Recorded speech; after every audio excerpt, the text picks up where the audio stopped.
Hello friends and subscribers who are wondering who the hell I am and what I'm doing. Right now I'm having a spa bath. I used to have $200 spa baths when I was in a career-involved life. And then I, of course, went homeless and came across Canada to Quebec.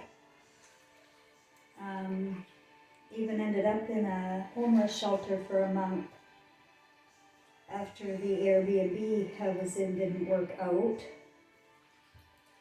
I'm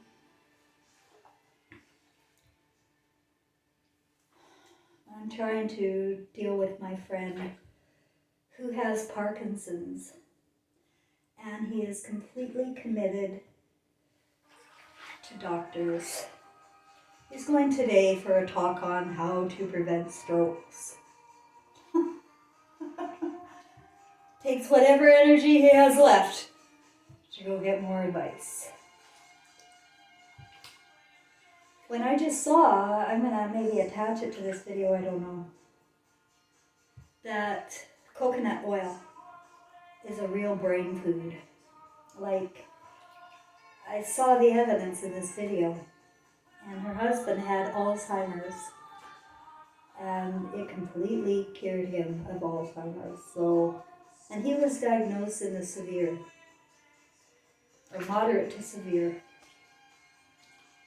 And it was coconut oil, guys. And now they're trying to create a synthetic coconut oil, but they don't have the funding, and they want the funding. Why do we have to make a synthetic coconut oil? Well, according to Frank, coconut oil smells like dead bodies or something. He doesn't like the smell of it. You know? So, now my spa baths are from the dollar store. And I always make sure I have baby oil, Epsom salts involved. And sometimes I spoil myself with bubble bath, as I do here. But you know, a lot of these ingredients are really bad for women. And so I use this, if you know what I mean, after my bath to clean myself out of the chemicals that are in there. Just a little bit of advice. I don't trust anything. And I'm really sensitive, and I'm prone to bladder infections. So I like to make sure that if I'm going to spoil myself with cheap product from China, I will use it, enjoy the bubbles, and then clean myself out. So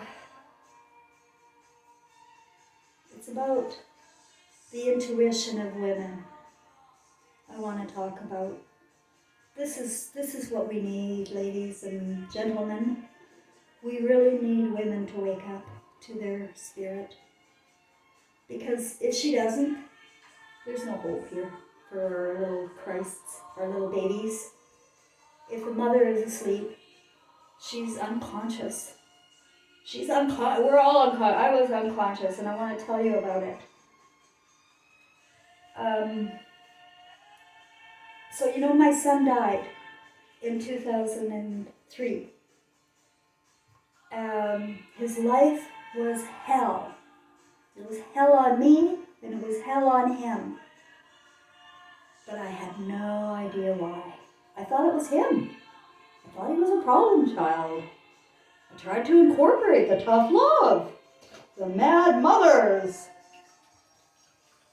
And I was going right. I was doing the program right. I was a good mother. I went to all the parent-teacher interviews. I took him to the doctor.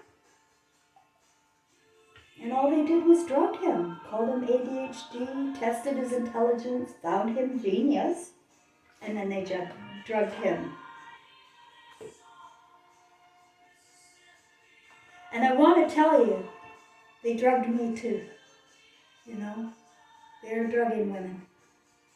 And in the 1990s in particular, holy cow. I mean, those doctors were, it doesn't matter what doctor you went to. It was like, well, are you sure you don't want to try this SRI? Are you sure you don't want to? Because it's really good. You'll see lots of color. Color on our drugs. And I couldn't believe how they were pushing it. And finally, because I wasn't sleeping, I agreed to accept that Seroquel, and it's an antipsychotic Seroquel. But the reason why I agreed to take it was because it made me sleep. And there was no sleep, trust me, unless I took it. And the reason why there's no sleep is because there's something going on. And your spirit knows it, but your ego does not. It is the hardest thing in the world to face your own intuition when it's too late. And my son's spirit came back right away. I'm very sensitive, always have been. And I felt him around me. And then in 2007, I had a heart-to-heart talk with him. I said, Trevor, I think you're earthbound. I think you need to find a light. I don't want to think of you just standing there, wasting away watching me. You have to find a light. And he was gone. That was it. He was gone. Never had another sign again until 2016. And I want you to know, at the time he was hanging around there, it was after I left my husband and I was with a new man. And that new man was molesting my granddaughter. And that's why Trevor was there. And I told him to go away. I had no intuition. Nothing. I could not see that in Frank. I could not see that in Gary. My first. My ex-husband. And I've been told my whole life that I've been gaslit my whole life because I was molested by my stepfather. That's a fact. And I told my mother when I was 17, and she kicked me out of the house. And, and they keep bringing it up. Oh, you remember that time you lied about Dad? Remember that time you lied? And they don't do that to me at Christmas. And I never lied. And but that's my reality, and that's their reality. They have perceptions. They're programmed somehow. They can't believe me. So, about my son, in 2016, he came back, but he brought a gang. And they were serious. They weren't messing around. I felt their mood of these golden beams of light above my head like a chandelier when they began to download me with all of the freaking historical truth and about my soul and history.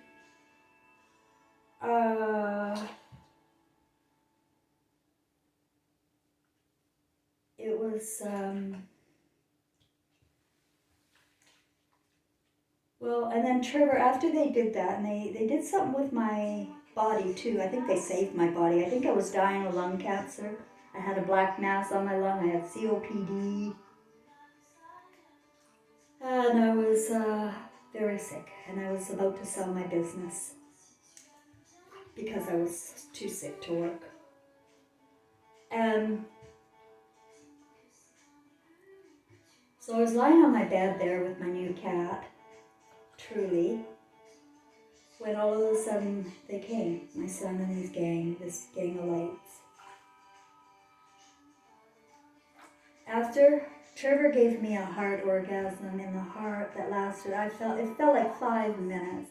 It felt like the beams of light were downloading me for an hour, and it felt like that heart orgasm was 5 minutes. It was so strong, you've never felt anything like this here on earth. You've never felt this love. Not on earth, not since you were a baby. Oh, that was love. So I sense now that he recorded with me because our cord was broken, and that's our danger. That's what's going on. They're breaking mother-son cords. They're breaking bonds with our twin flames and soulmates. But we don't die. We don't die, and we want life. And we are hijacking other families. I hijacked this family, the Groskos family there, with a team. Because on the other side, we're far more intelligent than we are here. And we can plan and make contracts spiritually for on earth.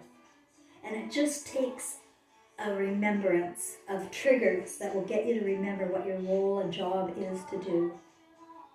And what I told you once in my videos the other day there about my earliest memory being by a tent trailer and imagining the tent trailer full of love, full of a wonderful, warm, healthy, happy family in the tent. And I know now that's a symbol for everybody, that we need love in this tent. And we are in a tent. There's a dome above us. There's waters above and below. We're on a flat plane. We're not on a spinning ball. We're so deluded with lies that it's extremely difficult for anybody that's stuck in 3D thinking to even want to listen to somebody on the fifth level. And the fifth level, to me, in my consciousness, is getting through the dark. Getting through the dark. Now, what was the dark for me with this visit with the beings of light was personal. It was about my son and my husband. And I knew he was a sick fuck. I knew it. I couldn't stand him. My spirit couldn't stand him. But my ego was in love with the ideals of the wedding cake, the house, the cars, the careers, the well-behaved 2.5 children. The dream. But he didn't really want kids. He had one. He got mine. He was 4. And the first sign that I felt, and I remember thinking, that's weird, was that he was a 21-year-old virgin. The other was that when he met Trevor, he wanted to give him his childhood Lego. And he brought the Lego over in little boxes, like the red, the yellow, the blue, or in their individual boxes. Everything was so freaking neat and tidy. It was so controlled, so perfect. And he handed it to Trevor. And I said, Trevor's 5 years old. He's not going to keep it in that kind of condition. And Gary said, that's okay. And I thought, what a nice guy, my ego said. But my spirit said, you're fucked up. There's something wrong with you. You're too controlled. I remember my spirit then, but it was unconscious. And then there was the first time that we had sex. And I gotta tell you, it was the most unsatisfactory experience of my life for my ego and my spirit. Ew. And there was a special taste to his sperm that I cannot describe. But today, it makes me think he's not human. Because I've tasted others, and they're normal. This was not normal. So I don't know, ladies, if you ever had anyone who's not normal in that taste. And then there was problems, because I lived in the basement suite, and these guys lived upstairs. Gary, Jim, and John. And sometimes they would babysit for me. And together, 3 of them, upstairs. It was a friendship, a very good one. They fixed my car, I fixed them dinner. It was a friendship between the 4 of us. There was another guy who didn't live there, but it was a friendship. And they were all churchgoers, you see. That's the cover. Except Gary, he was a no atheist that hung around with the churchgoers. They were presidents of their church. They really were his friends, and he was an atheist.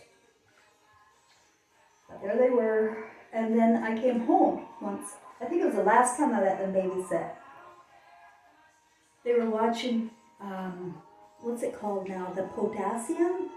It's a really scary P movie word. I can't remember. It was in 1984? No, in 1982 or 83 it came out. Poltergeist? Yeah, Poltergeist. They were having Trevor watch that at 5 years old. And my spirit and my ego knew that was bad. You cannot watch that kind of shit.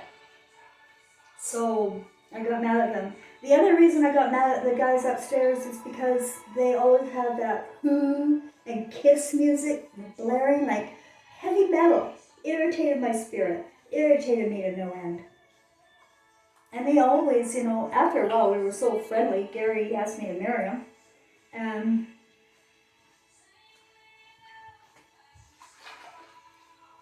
they all began to mock me. And Gary was the leader of the pack. He encouraged the mocking of my personality, which was very sensitive, I'll agree. And they encouraged the mocking. It shows you my wedding picture with I got no decent wedding picture because they were putting ears behind my head. Thought it was all funny. And if you look at the face of my son on the wedding pictures, you can see he's devastated and doesn't know what to do. But they don't talk. They never tell. You know why they don't tell you, Mom? They don't tell you because they don't want to blow you up. And they know it would blow you up. I didn't want to blow my mother up. That's why it happened when I was 12 and 14. I didn't tell her until they separated. And even then, I was thrown out of the house.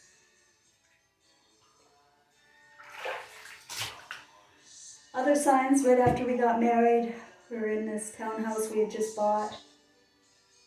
And my spirit woke up in the middle of the night. Gary was right beside me, nothing going on. But my spirit jolted up, and I said, oh no, Gary's going to hurt my son. Gary's going to hurt my son. Gary's going to hurt my son. Gary's going to hurt my son. But, my thinking by then was I'm kind of stupid and crazy, and I imagine things. And so I got up, and I went to my son's room that time, and I looked at him, and he was fine. Fine. Another time, a few years later, he was so upset, Trevor. I have no idea what's going on because Gary was the nice guy in the family. I was the strict one. And he was going crazy, Trevor was. And he ran outside and we had this well in the yard, a wooden well, and with a roof. It was a very pretty well.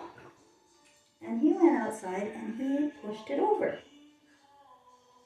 And he ran across the street to a ditch. And he was lying by the ditch, playing with the grass in the ditch. So sad, so upset. And I didn't know why, and he wouldn't say. And I didn't clue in if they don't say something's wrong and you've got to get a detective. Instead, what I did was I said, all right, Trevor, because I was a good mother. I was very loving. Trevor, I just love you and I don't want to see you in this condition. So please just go pick up the well and I'll forgive you. That's what I said to my son.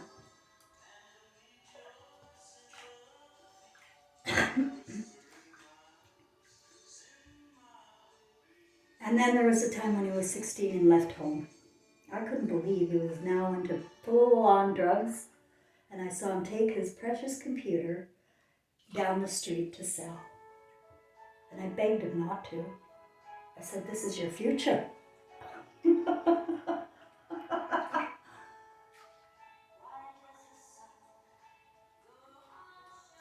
And when he came home, he started to pick a fight with me. I could tell he hated me. I could tell. I didn't know why, but I could tell he hated me. And he started to come after me in the kitchen. And Gary stopped him. And they went into a rolling fight down the stairs into the basement. And I followed. And Trevor pulled out a knife and started stabbing at Gary.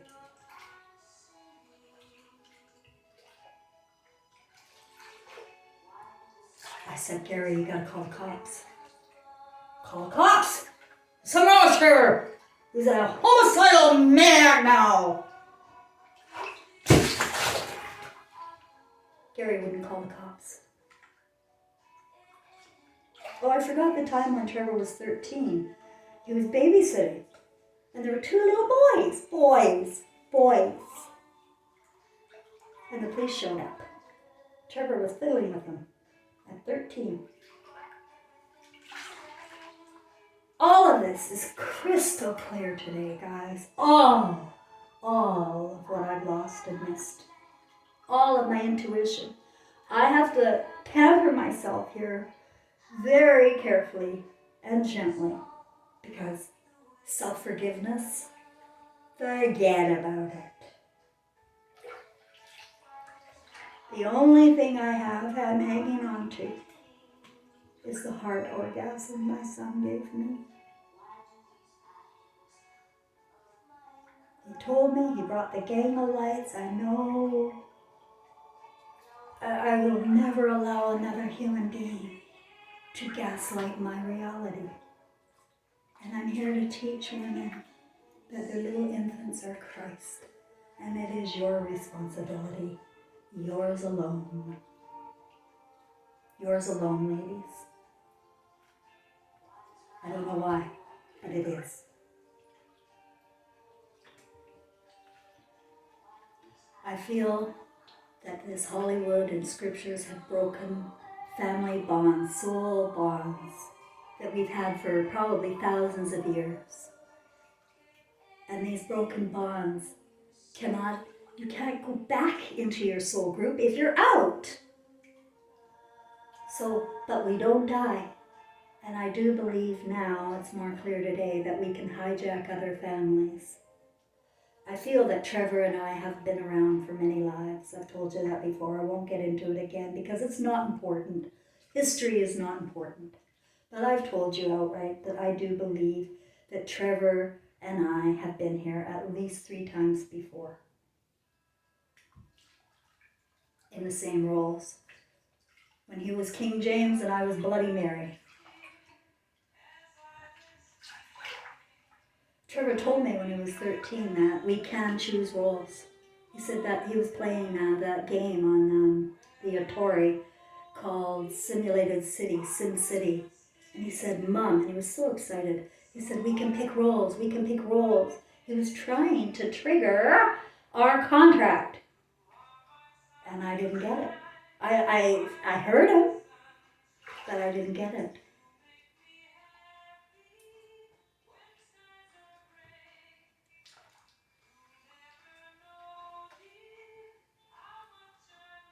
This song is my mother's song. She died after demonizing me and cutting me out of the will, for being a liar about Dave and all that. But she died, and she's back. And she was in hell, guys. I'm going to tell you what hell is, again. Hell is that you don't die, and you see all, and you're full of love again. You remember your Christs. You remember what you created here, and you remember what you did. Your imagination is with you, and you can see everything and everyone around you.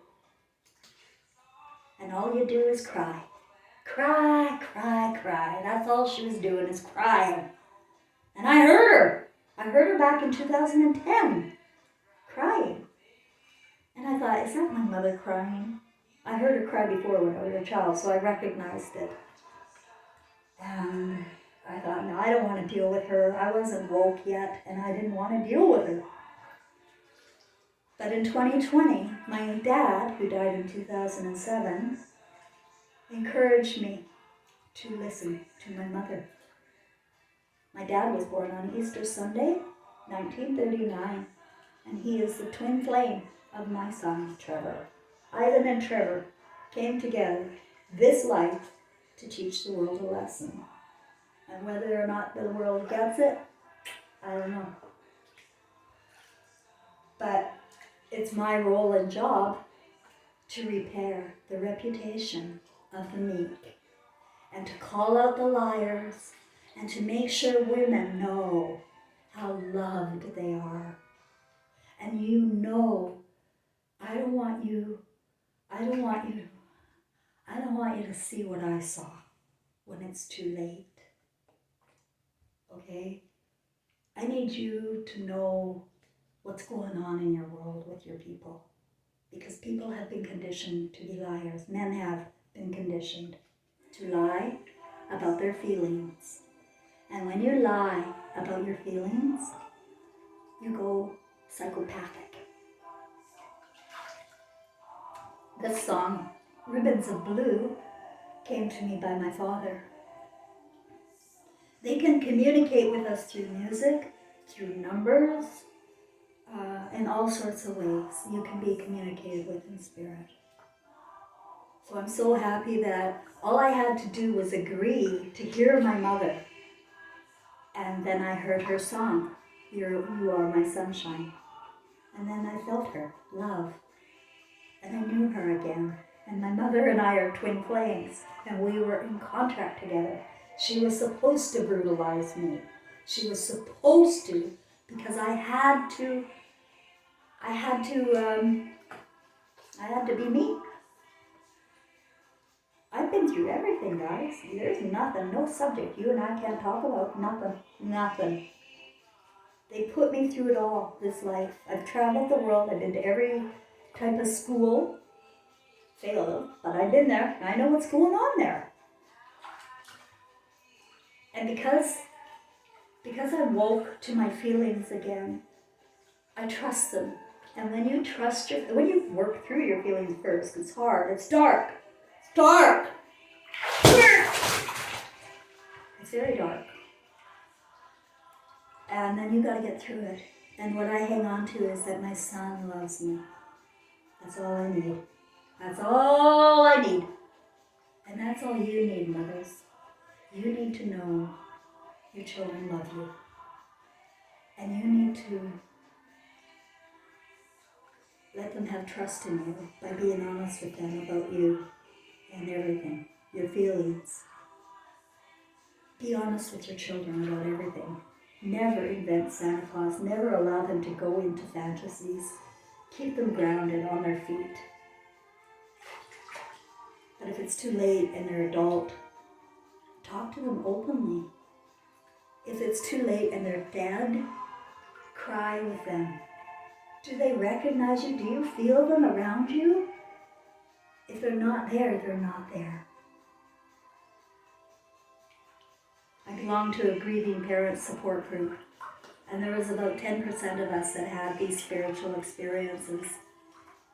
And I'm afraid that the reason why 90% don't is because they're gone with dead kids. And they're not going to know what happened until they die. Yes, women will be responsible. It's not because that's the law. It's just that's the way they are. When they're with feeling again. So I think that's all. Is that enough? What do you guys think? Am I a crazy bitch or what? Anyway, sorry to be so emotional. Not. I want to teach you to be more emotional. Be more you. The more you are, the more sound you'll be.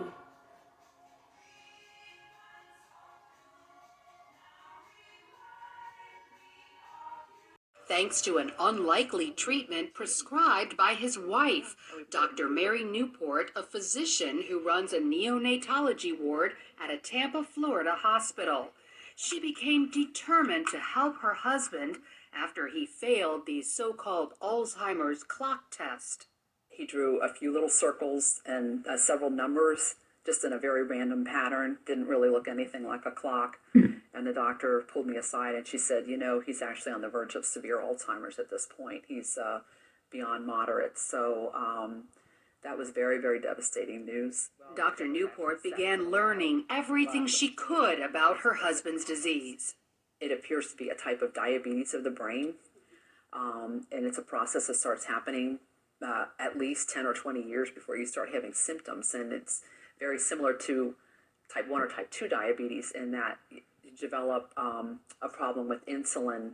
In this case, insulin problems prevent brain cells from accepting glucose, their primary fuel. Without it, the cells eventually die. But there is an alternative fuel, ketones, which the cells easily accept. Ketones are metabolized in the liver after you eat medium-chain triglycerides, which are found in coconut oil. So Dr. Newport added coconut oil to Steve's diet. Just 2 weeks later, he took the clock test again, and as you can see, demonstrated stunning improvement. I thought at the time, was it just good luck? Was it a lot of prayer? Was it the coconut oil? And I thought, well, we're going to keep the coconut oil going. Then 3 weeks later, he took the clock test a third time and continued to get better. And it wasn't just intellectually, he also improved emotionally and physically. He was not able to run. He was able to run again. He couldn't read for about 1.5 years. But after somewhere around 2 or 3 months, he was able to read. Instead of being very sluggish, not talking very much in the morning, he would come out, with energy and talkative and joking, and he could find his water and his utensils. Dr. Newport documented Steve's success in a book called Alzheimer's Disease, What If There Was a Cure? She received this stack of thank you letters from other people whose loved ones' Alzheimer's was helped after they followed Steve's diet. And while coconut oil is encouraging, there's actually something much more powerful. A team of biochemists led by Professor Kieran Clark at England's Oxford University have developed a ketone ester that packs a punch 10 times greater than coconut oil. It reaches quite considerably higher levels, and you can get whatever levels you want depending on how much you drink. The problem is they need millions of dollars to mass produce it. Very expensive, and so we can't make very much of it ourselves. And what we would like is funding so that we could actually scale up. Okay, no, they want funding to create synthetic coconut oil. No, what's wrong with coconut oil? Why do they have to recreate the wheel? It's all of these people at university that are trying to replace the intuition of a mother, who is your healer, your teacher, your nurse, if she had her marbles. But we're all programmed, all of us. We are programmed starting in daycare. Grade 1, you are on a spinning ball, and it immediately makes a child uncertain. I can't even remember my first few years of elementary school. It was so horrific. It's a torture chamber. Well, you can make hydrochloroquine yourself, too. And make it, but of course there's no real profit in manufacturing stuff like that. So until a high-potency ketone ester is available to the general public, coconut oil is still a good ketone source. Just make sure it's pure, non-hydrogenated. Avoid any hydrogenated oil, which is the same thing as dangerous trans fat. Many people avoid coconut oil because they think it's bad for them, but it's actually very healthy. Dr. Beverly Teeter is a researcher at the University of Maryland who specializes in dietary fats. She says years ago, coconut oil was criticized for raising cholesterol, but scientists have since learned there are 2 kinds of cholesterol, LDL, the bad kind, and HDL, which is very good. Okay, I'll let you watch that if you want. It's that Great Awakening World. I'm going to send this to Frank, who has Parkinson's disease. I really feel that all of our diseases can be cured with hydrochloroquine and probably coconut oil, but also cannabis oil. I can't smoke it because of my respiratory issue in the radiation environment, but I can take the cannabis oil. That's what Jesus used. That's the ointment they were talking about. And that's why we're not, it's been sort of forbidden, hypnosis and cannabis, you know, they are sins of the church, right? Well, there's a reason. They're very good for you. Haha. Okay. Why are Canadians complacent? Why don't they realize that your government is corrupt? They don't realize our government is corrupt because they think they are free. They think right now that the mandates are over, the lockdowns are over, and that there is nothing holding them back. They're under the illusion of freedom. What they don't understand is there's still a lot of people that aren't able to work. If you were a federal government employee, you still can't work unless you're vaccinated. The post-secondary schools are still telling kids they can't come into post-secondary unless they're vaccinated, or they can't live in residence unless they're vaccinated. Tim Hortons specifically said kids couldn't go to camp this summer unless they were vaccinated. They're now starting to do away with cash. You are not. There are several restaurants I've gone to lately that won't accept cash, even though cash is a legal tender. We are not free. We are under the illusion of free, and people are under the illusion that mandates and lockdowns are done. What they don't understand is that this is all just a dress rehearsal for what's coming up. And what's coming up is the digital convergence, bio-digital convergence, social credit system, and they're already prepping it and telling us it's coming, and people aren't listening because they're under the illusion that they're free because it hasn't affected their front doorstep yet. When will it affect our front doorstep? When they wake up and they no longer have money in their bank accounts, and they're told that they are in a central digitalized banking system, and they are told that they can buy bread only if they get the chip in their hand, which will complete the bio-digital convergence, and it's all over our federal government websites, and people aren't paying attention. They are telling us what's coming. Ontario.ca, which is our provincial government website, is talking about all the wonderful things digital ID is going to do for you, and more. You go all the way down to the bottom, and it says working in affiliation with the World Economic Forum. People need to understand what the World Economic Forum is, and that the Fourth Industrial Revolution is what they are advocating for. And if anybody reads that book, page 121 is super, super important, and it talks about transhumanism. And 2025 is the deadline that they all think that transhumanism is going to happen, and it all starts with the bio-digital convergence, digital ID. How convenient is that? Central digitalized banking service. How wonderful is that? We're going to find out very soon. KTDI, which is Known Traveler Digital ID, is currently being implemented and practiced and played out in major airports in Canada. Look out, guys. We are not free. We're not even close to being free.